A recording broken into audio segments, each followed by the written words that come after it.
What's going on, Cornhole Nation? It's Michelle Thompson here with Anthony Ione and Trey Ryder for Around the ACL. And we're going to dive into some more free agency stuff today. We're going to preview the first open. Yay, we're back. It's time for some events. We got events. Events time. So we're excited. We're going to do a fun little game, and then we're going to do two early predictions. So great show. Of course, we're going to dive into those free agency new partnerships first. Before we get into it, anything you guys want to mention as we get into this? Oh, there's some juicy ones. Yeah. There's some shocking ones. I got plenty of opinions. So you're just ready to get into it? I don't know. I'm ready. Let's just go right to Almanza Clemmer. I know you've got some opinions there. Let's just go. That was surprising. I don't know, guys. I don't get it. So Duncan Clever, no Almanza. I just don't see it. I just don't. Especially I think I don't know what the bag selection is going to be. And everybody, I put that on Twitter, and I had a few people say, look, what are you talking about? Almanza can throw carpet. I know. I'm not worried about Almanza. Right? I mean, Ultra, even that, look, the Viper R, the Vapor R, all these, this carpet bag by Ultra that's came out there is not an established true roll carpet bag, right? Can some people do it? Yes. But when you think roll, you're thinking about a Reynolds Pro Advantage or a variation of a Reynolds bag, or you're thinking about a BG bag, right? Because if you think about every run that Clemmer has ever been on that's been special, whether it be in singles and doubles, it's when he has that super sticky bag in his hand and he's rolling 1.5 feet and relentlessly, and he's in that rhythm, right? To me, it felt like a significant risk for someone like Almanza to turn around and try to partner with someone that has such a variability in his game style when it comes to bag selection. I just think there's a huge question mark out there, and they could very well finish a top 10 team. Maybe that bag is doing exactly what he needs it to do, and Clemmer's hot all season long. I just think more than anything, we're seeing Duncan Clemmer, we see him be special when he's playing with that Reynolds bag. Yeah. And this will be the first time we've ever seen him not do that. And he's not the type of player that changes it up very often, right? He's not a Noah Wooten that throws all these different variations and everything like that. I think it's tough. I don't know. What do you think, Anthony? Yeah, I was going back and forth with Clemmer, and I'm like, it's going to be weird, man, not to see a Pro X in your hand. And he goes, yeah, but you haven't seen me throw Vipers. And I'm like, you're right. I have not seen you throw Vipers. So apparently he's got some confidence coming in. And then I wonder how many players overlooked Almanza as an option. I mean, how did he end up with the Clemmer? I mean, there's a lot. We're talking about a top 10 talent. How many people either approached him and it just didn't work out, or just didn't think that he might be a guy that they could play with? So that just the partnership kind of, yes, bag discrepancies, but just the partnership in general just seemed kind of out of left field that these two guys came together. So I'll be interesting to see how that all played out eventually. I'd be shocked if people looked over Noah Almanza. That's crazy. Yeah. It happens. I mean, I don't get it, but it happens. I mean, the only other one I think that's worth mentioning before we roll into some of the reveals we'll have on the show is Ryan Wiedenfeld. You mentioned that, Michelle, that you knew that one, and that was good of you to keep that secret, because that was one of the ones I didn't see coming, but it makes total sense, right? They have a similar play style where Ryan Smith has really developed that role game, but he doesn't necessarily always rely on it. I think Wiedenfeld can kind of be a similar way. I was really impressed. Anytime you can end up with an advanced singles world champion as a partner, that's a win for someone like Ryan Smith, right? I mean, the last time we had an advanced singles world champion become a pro, Alex Rawls. He became. It went okay. He was okay. So I really think that's going to be a scary team and one that I wouldn't want to run into. 100%. Yeah, and Ryan, it's funny because I kind of set him up for it because I had mentioned Ryan Wiedenfeld to Ryan Smith just in passing, and I was like, I haven't seen him throw much. I don't know his game too well. And Ryan's like, he's really good. He's really, really good. And I was like, oh, okay, cool, that's awesome. He's like, yeah. He's like, do you want to know my partner? You can't tell him. So he was like jonesing to say it because I had actually brought up the name, and so I was really excited when he told me that team. And I asked how their chemistry was going to work, and he said he's really quiet, he just does his thing, I do my thing, it's going to work fine. So yeah, Wiedenfeld also worthy of mentioning, one of the few young baggers coming in that we've been talking about the list of young carpetbaggers coming in. All the youngins have been kind of partnering up together, you know. So, but Wiedenfeld going out and getting a veteran, you know, a player who's experienced. So I really like how he's sitting right now, picking up a veteran pro. Agreed. Well, also, we heard about Jamie Graham, Matt Guy. I don't think that was a shocker. Well, maybe not to everyone, but I that's what I had predicted. And then Berkeley Pear and Caleb Avery are another team that came together. But we have some partnerships that have not yet been revealed. A big name that we've been wondering about is Tanner Halbert. There was some speculation about Noah Almanza. When we heard Noah Almanza was with Duncan Clemmer, I think most of us kind of went, well, okay, what's going on with Tanner Halbert then? Because that's kind of seemed like the natural fit with the Ultra tie. But we have Tanner here with us, so he is going to let us in on who his partner is going to be. And wow, what do you guys think? Oh, I guess I brought him on too early because you asked us. You asked me instead of bringing him on. But no, I can say with Tanner here, you know, I'm interested. I think, you know, obviously there was always a chance he stays with Eric Zockline. That was part of it for a while. There was rumors about Jordan Kamba just because of the family and the regional orientation. There was, and then of course Noah Almanza with the bag selection and both being top 10 players. So. You know, I think all of those were kind of the favorites, at least out of the beginning. But at the same time, I didn't think Duncan Clemmer was on Noah Almanza's radar at all. So Tanner may be pulling someone else under out of a hat here on this one. Or even something crazier like a Mark Richards. I know, Tanner, I was just joking with you when we were going back and forth. I'm like, if you haven't talked to Mark Richards yet, maybe you should. You know, just kind of throw a little something into the mix. But we talked about it before. There's plan A, there's plan B. In Tanner's case, he might have had, you know, plan D and E, you know, I mean, that's what happens when you're one of the best players in the world. So, Tanner. Yeah. So Tanner, I was just going to ask, you know, what was this even though it was only like a month long, what was can you put into words what the off season was like for you and trying to identify who you're going to play with this year? It was at times it got very stressful. You know, we had some things working. And then they kind of fell through and then just kind of ended up where I'm at now. And I'm completely happy with it. So we're definitely excited to get the year started. Can you help us understand, because we're all starting to learn this process and I'm hearing that amongst a bunch of pros is, you know, it just didn't work out. It was stressful. Like, what's happening in the background and what has to connect? What has to happen in order to get these partnerships together? So I pretty much was lined up to play somewhere, and then it kind of fell through. An opportunity came about where I could play with somebody else. And we had it worked out, and then that plan kind of fell through, and now we are where we are at now and who I'm going to play with. And I mean, like I said, I'm completely okay with it. I'm happy with it. And it just got stressful at times with the just kind of, I guess you could say, the pressure the kind of bag manufacturers put on you at times, you know, because they're trying to close in all their teams as quickly as they can. So, you know, it just puts you, you know, you got to make a decision kind of quickly. And I'm okay with that. It just puts a lot of pressure on yourself. And like me, I mean, I talk everything over my wife, puts a lot of pressure on us just trying to decide what's best for me and the family. So when you're Well, saying good thing follow Cat- through, good- I'm Go just ahead. trying to read between the lines. You're saying things that have to happen. It sounds like it's all at the contract level. Like everything needs to line up timing wise, and then at the contract level, that's where things fall through, is at the bad contract level, right? We actually had a verbal agreement on some things. I don't really know how much detail I can go into on it. Sure. That it fell through.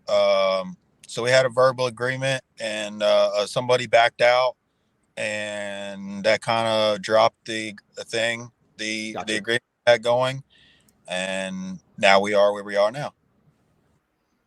I was just going to say, you say you rely on Kat to give you some advice. Too bad she's not very opinionated. So that not much to offer there. Just a little. Well, I'm sure, Tanner, that you were sought after, top 10 player. I can imagine your phone was ringing, trying to get you in a partnership. But don't keep us waiting any longer. Who are you going to be playing with this season? All right. For the 2022-2023 season, I'm running it back with Eric Easy Zockline. Easy. You got Easy here. I thought I was going to be playing Z. You know what I mean? Well, E or Z. Yeah, there you go. So Easy, Easy. I'm so proud to be running it back with my brother, though. It's going to be a great time. Yeah, so Easy, looking back on this year, how would you kind of evaluate your rookie season? Especially on the double side, I you go and Tanner coming C- on me this year, because that was not easy. I was not easy all year. I don't know what I was doing, but this year I'm gonna practice a little more, make sure I stay a little bit and stay ahead of the game a little bit, and because these young boys are firing them, I mean, geez. Hey, and I'm not getting any younger, so hey, I was thinking if that was a C-, I mean, you guys finished 6th in doubles overall. I'm saying C- for myself. Yeah, so if you bump that up. Yeah, and I got better. I think it got better at the end of the year. We started playing together a little better and figuring out the bags and the style. And Easy, there was one. Was it Vegas? There was one event where you were on fire. Do you guys remember? Was that Vegas? Yes. That was Chicago. That was Atlantic City. It was Atlantic City. Okay. City, I threw really well. And what do you think it was that time? Anything different that you did, or? I don't know. I really don't. I just sometimes it clicks and sometimes it just don't. You know what I mean? And, and I think in Chicago, I that was nerves, a whole lot of nerves. I thought I wasn't. Usually I don't get nervous on TV, but our hands got to sweating and it was. I was gonna say, I think what Tanner just said was, I mean, Easy, you played unbelievable up until the broadcast. Yeah. I know it's crazy. Yeah, I mean that, and I think the day layover kind of hurt you, but either way, I mean, like I said, I had my top 10 list built, and now I'm like in my head, just like I gotta change my top 10 list. So the last 2 or 3 times we were on TV. You know what I mean? That's pretty good. Yeah. Now I didn't even make one singles. Then we're talking. Right. Then Easy's back, and then that's a good goal. Yeah. So I love it. Yeah. All right. Great year. Good. Well, I'm so excited for you guys. I think everything tends to work out the way it's supposed to. So I have all the faith in you guys as a team coming into the next season. So good luck with everything. Thank you. Thanks, guys. Good luck. Good luck, boys. You want to know what bags we're throwing? No. Yes, we do. Yes, we do. Bags? There you go. We are going to be throwing AAR cornhole bags. What? Wait, what? Oh, I didn't see that coming. I did not see that coming. I did not see that coming either. I made an assumption. Yeah. AAR. Oh, okay. Wait, AAR cornhole is a separate doing their own bags this year. I'm so lost on this right now. Okay. Wow. Okay. We're gonna be talking more about that, guys. So I gotta digest that. Dropping that ball. I gotta digest that. All right. Well, appreciate it, guys. No problem. Thank you. Good stuff. Thank you for having us. So in the past, no one's ever been able to tell us their bag reveal for the most part. Yeah. So Well, I made an assumption. I just Just thought it was glossing over Ulta, right? Yeah, I was just like, okay, it's good. Wow, that's he a drops shocker. that when we're saying goodbye. I mean, come on. Wow. Well, everyone digest that, and we got to bring on our next guest because we all need to know who's Bella playing with. You guys have any ideas? Because I don't know. Because we didn't bring the other person onto this. I have no idea. Yeah, this is I know, so I it's weird, like it's just different. It's different. I'm excited and interesting to see it. It's definitely someone that I think she has ability to develop a little bit more chemistry with. But I don't know. Well, I don't know. You got any thoughts, Anthony? Well, we know, right? So if we go back, we know she was a partnership with Hunter Thorne. We announced a couple episodes ago that Hunter Thorne was now going to be teaming up with Tony Smith. So that frees up Bella, and they did really good. I mean, they were. Thank you. Sorry. Thank you. Yeah. Sorry. Yeah. You see where my mind was thinking there. Yeah. So with Noah Wooten, and they were a top 20 something team. So, Bella and Thorne did really well last season. Yeah. So I'm curious to see who it is. My guess is just seeing all these younger generations teaming up. Everyone kind of in that junior to 18-year range. They're just so familiar with playing it with each other. I imagine it's someone similar. All right. Well, let's bring Bella on and we will find out. Welcome, Bella.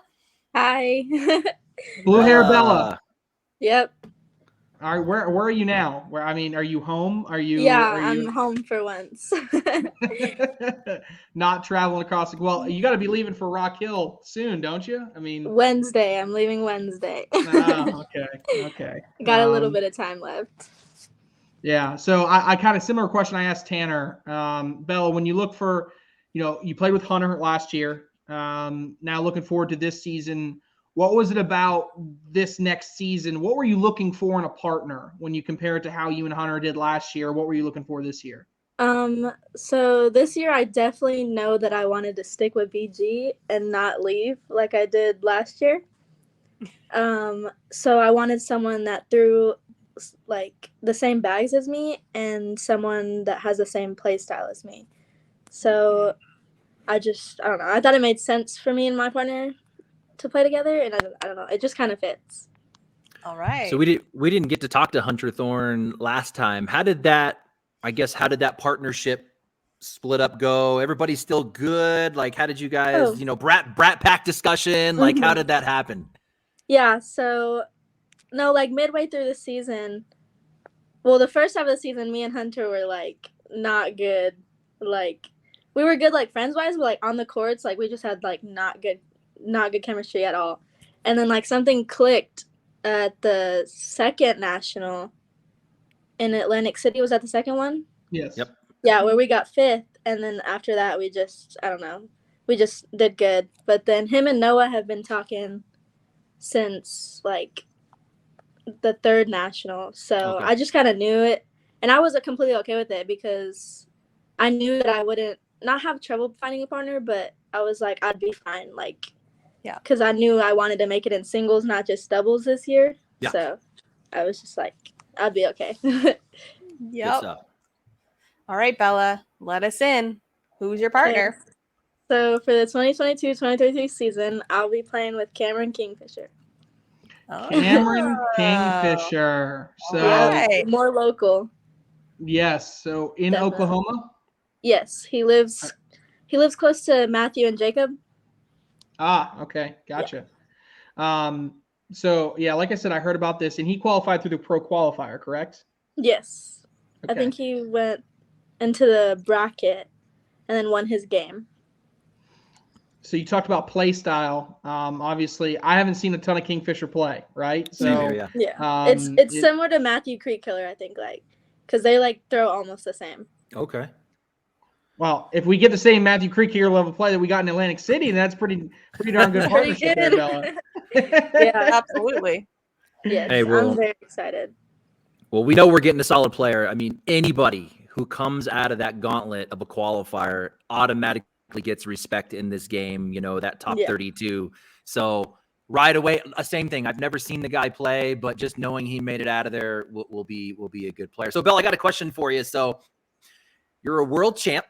You know, you've played at the highest levels in the most extreme conditions on a broadcast. So you're the experienced player coming into 2023. What kind of advice would you have for Kingfisher coming into his rookie season? So for me, what really I feel like hurt me a little bit was my nerves. Like I was super nervous the first 2 or 3 nationals, and then the 4th in Worlds I was like completely fine. So I would tell him that don't get nervous and just like have full confidence in yourself and like in your shots, because confidence at the end of the day is like the most important thing, because if you're not confident in your shots, then you're not going to make them. Like if you hesitate, you know? Yeah. So Yep. have confidence in yourself. It's all that matters. Confidence is key. Yeah, say in sales they teach you the more confident person always wins, and that's definitely true here in cornhole. Hey, Yeah. Easy was saying the same thing in the previous segment, so it's a thing. It's a theme, right?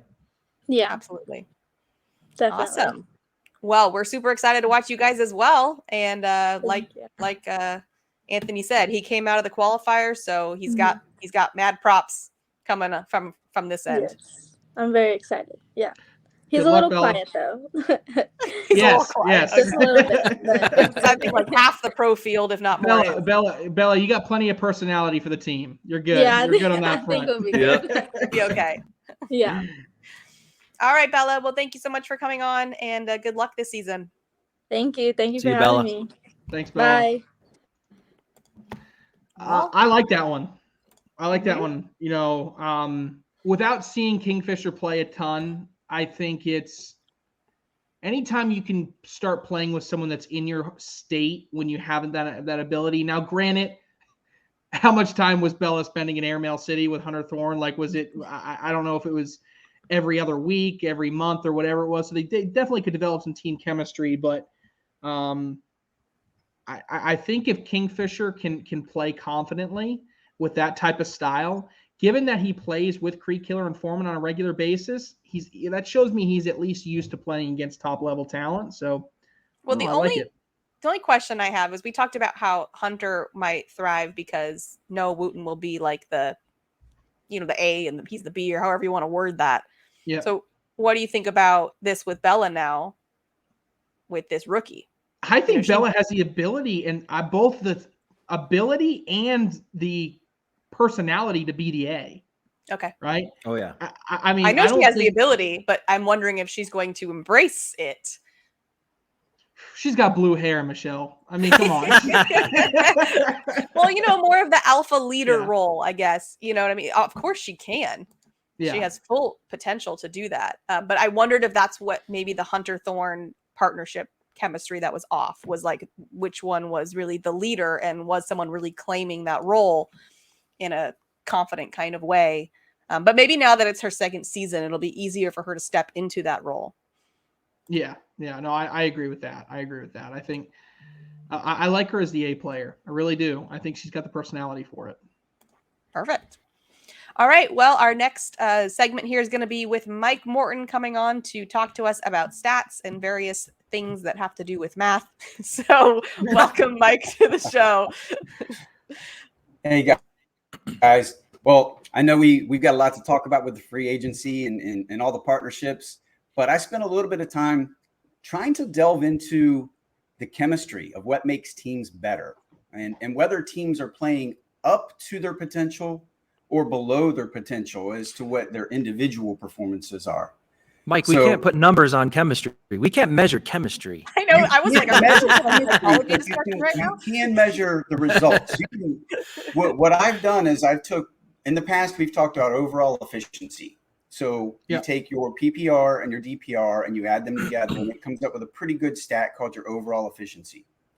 So what I've started doing is I've started comparing players' singles overall efficiency with their doubles overall efficiency to see if they're playing better or worse in doubles.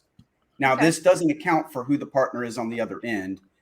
We know the vast majority of the time in the pro division, the players are playing with the same partners. But there are some exceptions, and that's understandable. And like every math equation in statistics, there's always going to be, some exceptions. But I found some interesting stuff. generally speaking, teams that we thought may have underperformed, actually it bears out statistically that they played much better with an overall efficiency in singles than they did in doubles. So it kind of makes sense if you buy into that theory. So real quickly, just to throw out some names, these are the top 5 players, the largest gaps between their doubles overall efficiency and their singles. So Derek King, number 1. Yeah, these are your better doubles Big players. facts. Got to be Derek King. 100%. Now remember this. We're only comparing their doubles performance to their singles performance. So this isn't your best doubles performer overall. This is just people that played better in doubles than they did in singles. And again, that may come down to some partner chemistry and dynamics. Who knows? So the people that played better in doubles and singles, the top 5 were Chad Braun, Jeremy Frazier, Cam Presley, Len Hyatt, and Ben Biagioni. Now, on the other side, players that played better in singles than they did doubles. And here's where you get some big names. Number 1 is Rob Chismark, and then Ricky Canton, Dalton McClem. But coming in at number 4, Philip Hayden. He played way better in singles than he did in doubles. Huh. Interesting. Number 5, Cody Henderson. Really? So to me, that may explain why a couple of those big teams did not finish in the top 10 like maybe we would have expected them to. Interesting. Wow. So Cody played that poorly in doubles. So you didn't mention any elites. Does that just tell us that they're consistent? Yes, it generally means they're consistent. Now, just to give you an idea, Cody Henderson's gap was 1.28 in overall efficiency, which was pretty significant. That's a pretty big number. It's a pretty big number. So he played much better in singles than he did in doubles. Can you go, how far down did you go with this list? I went through the top 75 teams. Okay, if you go through, can you tell me, go through both lists and give me the first elite player that you see, or first maybe couple. Who played better in doubles, you mean? Either one, both of them. Either one, okay. Okay, better, looking at the top of the list here, which reflects singles. So better singles than doubles? Yeah, these are better singles players than doubles. Going down this list, I'm reciting Tice Cobb, and then I'm looking for some other big names here. Duncan Klemmer comes in at number 16. Better at singles than doubles? Better at singles than doubles. One bit, because they were bad in doubles this year, and he finished top 25. Derek Singleton, and then here's the maybe the first, what I would call the first true elite player, and 20th place on this list, Jordan Power. Better in singles than doubles. Better in singles than doubles. Right below him in 21st place, Jamie Graham.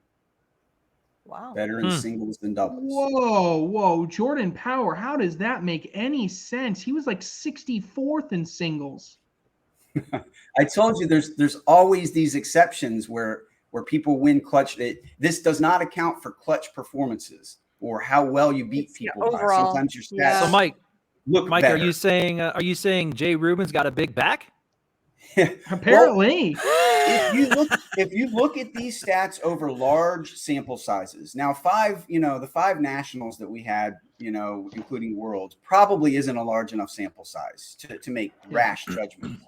But I believe that this, in theory, over large enough sample sizes, begin to tell you maybe who's carrying who had the bigger back to a small extent. But it's just saying who's picking up that chemistry on the other end and what team is playing over their head because they're playing together. They're both playing better in doubles than they are in singles. And now at the top of that list, I want to throw this team out there because they deserve some props. Tice Cobb and Tubby Cobb. As a team, they both played way better than they did in singles.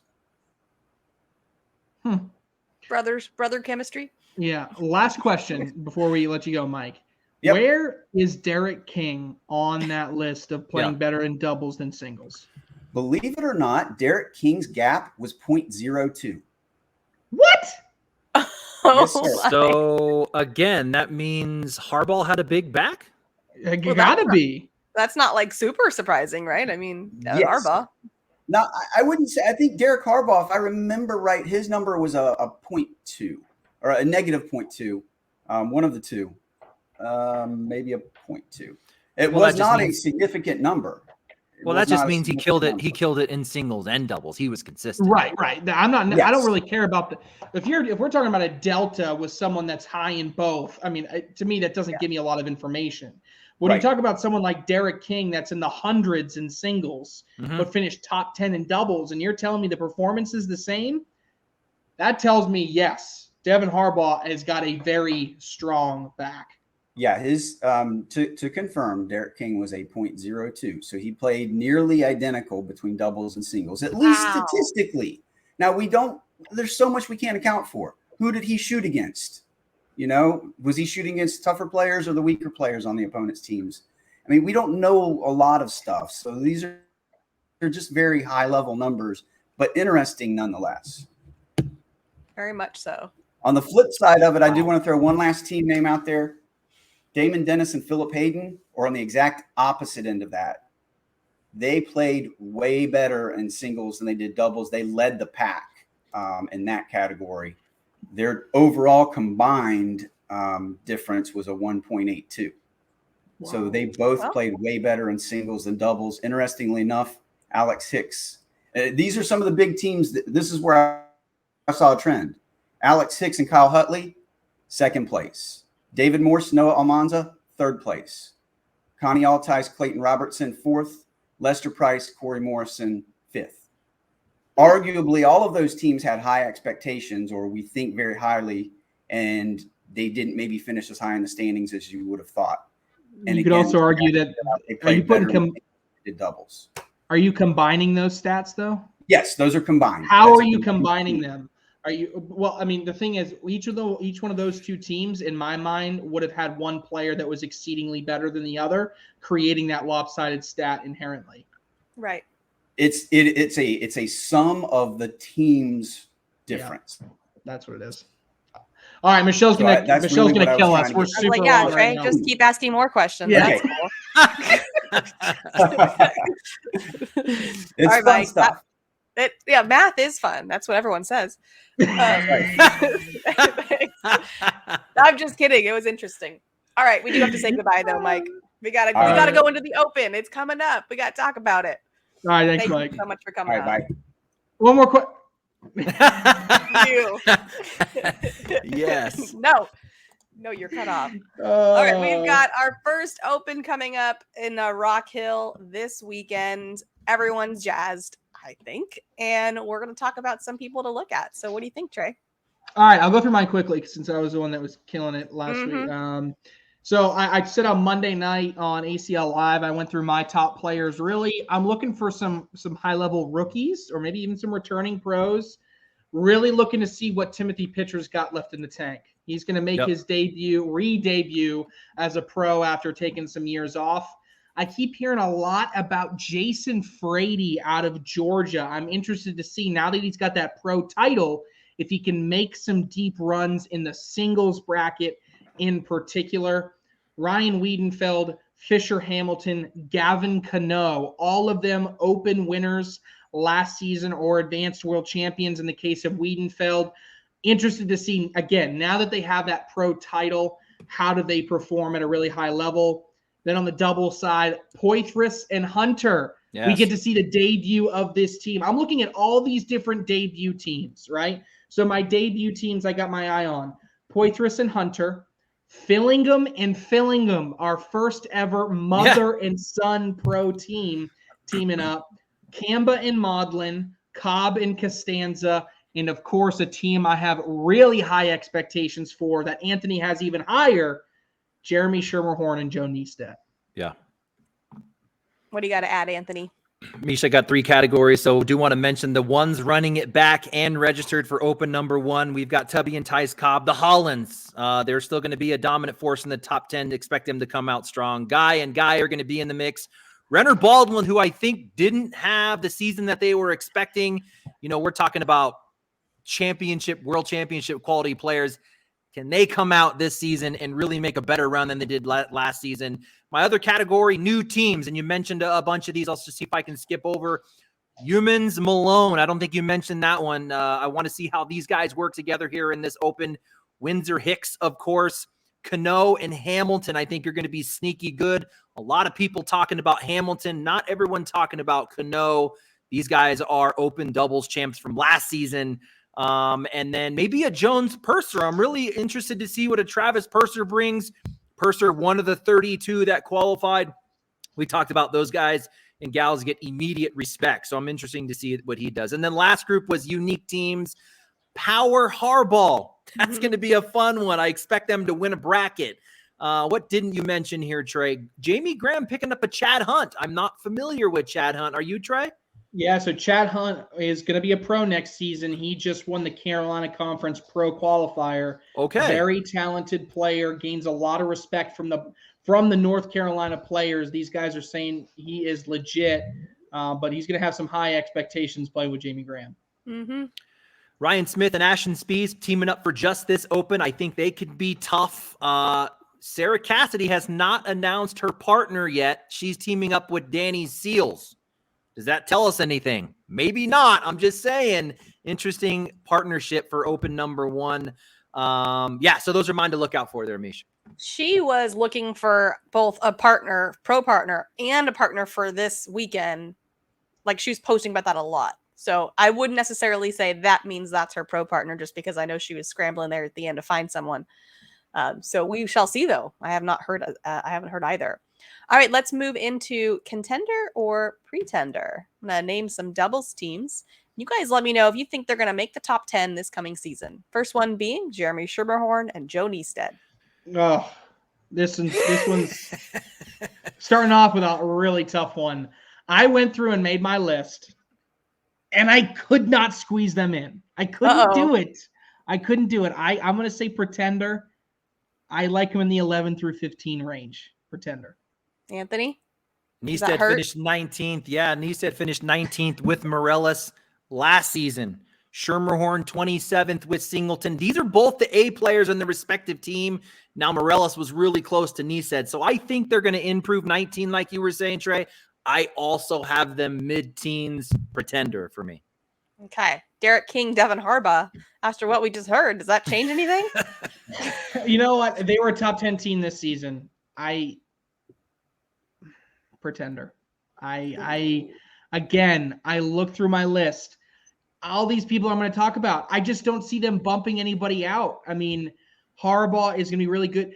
The other thing to take in consideration is Harbaugh just signed with Coastal Cornhole or Cornhole Coastal or the new bag company. So he's going to be different. That could be better or worse. I don't know where King falls in that range. Is he also changed?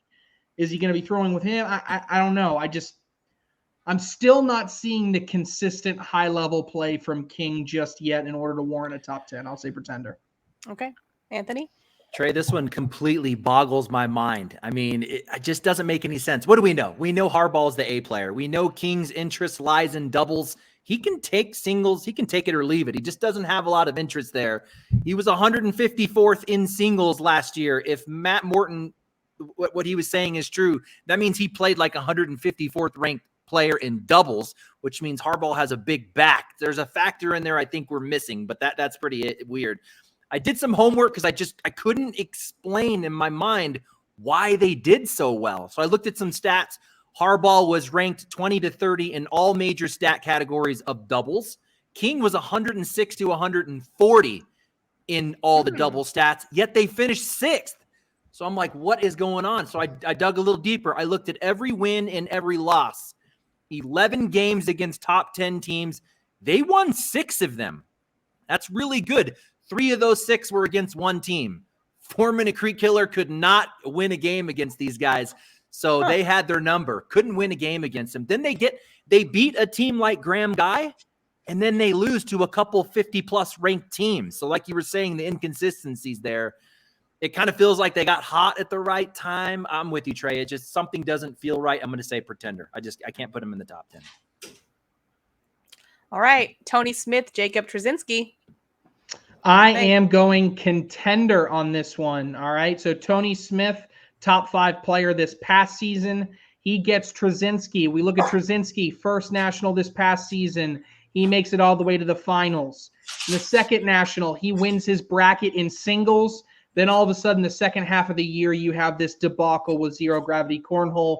Kind of puts Trzynski in this weird place. Trzynski doesn't finish the year well, right? So if I get an entire year of Trzynski being with a bag that he knows is going to throw it the entire season, he's got the expectations, put him with Tony Smith, I got to say Contender. They're in my top 10. Anthony? Trey, you laid out the resume of Trzynski perfectly. I don't need to go there anymore. Smith and Wooten finished 9th. I think they finished that or better. I'm going to go Contender as well. Dylan Turpin and Caleb Franklin. I am a hypocrite. 2 weeks ago, I bought it. I said, buy or sell. This team's a top 10 team. I bought it. And then all these new teams came in. Yes. And I put my list and I was like, I'm squeezing. I literally had them before Tanner Halbert got on this call and announced his partner. I had Turpin and Franklin at 11. Okay. I'm getting them bumped to 12 now. Now that I know Tanner and EZ are back in, I'm squeezing them somewhere in my top 10. So I have them at 12. So I am going to say Pretender, and I'm a total hypocrite. Well, as long as you let us know, that's fine. Anthony? Hey, I don't look at it as a hypocrite. We were doing early predictions. We didn't know what the teams were going to be like. Same thing for me. I started listing out these teams, and I'm like, oh, shit, I can't get them in top 10. Yeah. I'm the same with you. They're right outside top 10. I mean, not to mention the other teams that are battling with them, but we've got these new teams, like you were saying, Windsor Hicks, Smith Wiedenfield, Fisher Cano. You keep talking up Chamberlain. He's got a Justin Burton Jr. with him. So it's getting really packed in here. I couldn't do it. Pretender as well, just outside of 10. And last one, Foreman and Creek Killer. What do we think they're going to do? Yeah, they were right on the edge for me. I'm also going to say Pretender. I saw their A player is Matthew Creek Killer. I saw too much up and down. If we get more consistency out of Creek Killer, this is a top 10 team. But I have them around the 15 range when you add in all the other talent. Until we can get some really high level consistency, I think that's where they're going to sit. Anthony? We're so aligned here. They're my number 11, just outside of top 10. I mentioned the new teams they got to deal with. They got to mention to the returning ones. Guy Davis, who were like right there at 10 through 12. Dingus Lucas Jr., who were right there at 12 through 15. And then maybe an improvement proving Renner Baldwin. I've got them just outside of 10 so a Pretender from Mish. All right. Well, let's roll into our 2 early predictions and tell us what those top 10 teams are that you've been alluding to. Trey, we'll go with you first. All right, me. Number 1, I have Jamie Graham and Matt Guy. Boring, I know. It is what it is. They're consistently there. Some of these rookies are going to go through a sophomore slump. It just happens. It happens in every sport. I just think they have the consistency. They're going to be number 1. Number 2, I like this second. I think they showed flashes of greatness this year. That just didn't have the consistency. They bring the consistency next year. I got Trey Birchfield and Alex Rawls at my number 2. Number 3, Anthony's going to love this one. I think it's a breakout year again for Ryan Windsor. Yes. Alex Hicks all the way up to number 3. Wow. I think the chemistry is going to be there. I think they're going to throw really well together. I just think that's going to be a dangerous, dangerous team there as long as Alex Hicks doesn't turn into a teenager. And you know what that means, right? Yeah. Anthony, you got teenagers at home, don't you? Yeah, it's downhill. Don't turn into a teenager. As long as Hicks doesn't turn into a teenager. Number 4, I got Mark Richards and Philip Lopez. Again, I think they just come down a little bit. I just don't think they can repeat at that high of a level again this season. Number 5, the world champs, Jay Rubin and Jordan Power. I really wanted to try to squeeze them up higher. I just sometimes I get a weird bad tournament by one of them sometimes, right? Sometimes it just come out flat. At the top, they're just as good as anybody, but sometimes they come out flat. I then have Trzynski and Smith. I talked about that. I think they're an incredible team. Number 7, kind of a gamble for me, but I think it's going to be a team that comes out and throws really, really well and clicks out of the gate. Jordan Kamba and Frank Modlin. I think they come out, they get all the way into number 7. Wow. Number 8, a team that finished top 5 last season. Incredible players, Josh and Derek Holland. Then coming at number 9, I have Tanner and Easy getting back into it. I think 9 is even a little bit low. I'm going to go off some of the instances where we didn't see Easy play at a high level last season. If he can correct that, my 9 is going to be a bad low prediction. If he doesn't, I think they end up around number 9. I have number 10, Ryan Smith and Ryan Wiedenfeld getting there at number 10. I did have Justin Burton Jr. and Logan Chamberlain at 10 until Tanner Halbert kicked him out. So yeah, I like my team. I like my top 10. Anthony, this is crazy. What is yours? For the record, people, me and Trey do not talk ahead of time. Like, this is totally, we have the exact same top team except for one team. You threw Kamba Modlin in there. I just couldn't do it. They're close. But going through it, we share the same top 1 guy, Graham. And then from there, we have the same and it mixes. I went Richards, Lopez, Rawls, Birchfield, Hicks, Windsor. Those are my 4. We share 5. Okay, so 4 was the same in different order. I got you. Yep. All right. With sharing 1, we share 5. I got Ruben Power. Our 6, 7's a little mixed up. I went the Hollands, and then I went Smith, Trzynski, 6, 7. I have number 8, Smith and Wiedenfeld. I also put Zockline and Halbert in there at 9, and then my 10, which is where our only difference is. This is my stretch pick, the open doubles champs and the young kids, Hamilton, Fisher, and Gavin Cano at 10. I like it. So you went, because originally, like I said, I had Burton and Chamberlain kind of, and the reason I did that is I got to force myself, right? I picked Logan Chamberlain as my rookie of the year. So Wiedenfeld and Fisher can't finish that high ahead of him if I'm going to be consistent with that selection. Did you think it that much through when you were like from what you said? So exactly what I did. I went through, I made my top 10. And when I hit 9, 10, I said, Wiedenfeld and Smith is going to be a really good team. I put them in there. And then I go, well, next I almost want to put Hamilton and Cano, but I also had some other returning. I had Niestedt in Schermerhorn I thought about.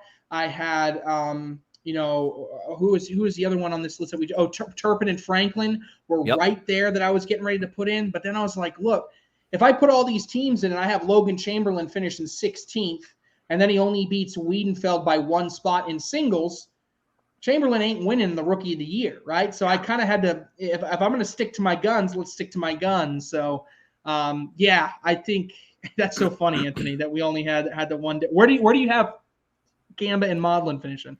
I have them at 14. Okay. Oh, yeah. Okay. Yeah. It's just all about how if they can come out and have some high level chemistry out of the gate, and I like that they're playing. I like that they're playing together in this first open. We're going to know real quickly. They're playing this weekend, so we're going to roll into our hot takes, and I'm curious. Did anybody have any hot takes regarding them? What do you got? Go ahead, Anthony. You go for it.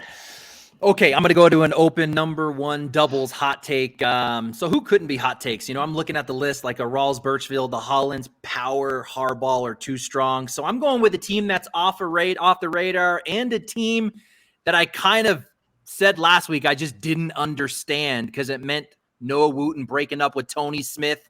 They were a top 10 team. I said it wasn't going to work for Wooten because I think he's going to go backwards in ranks.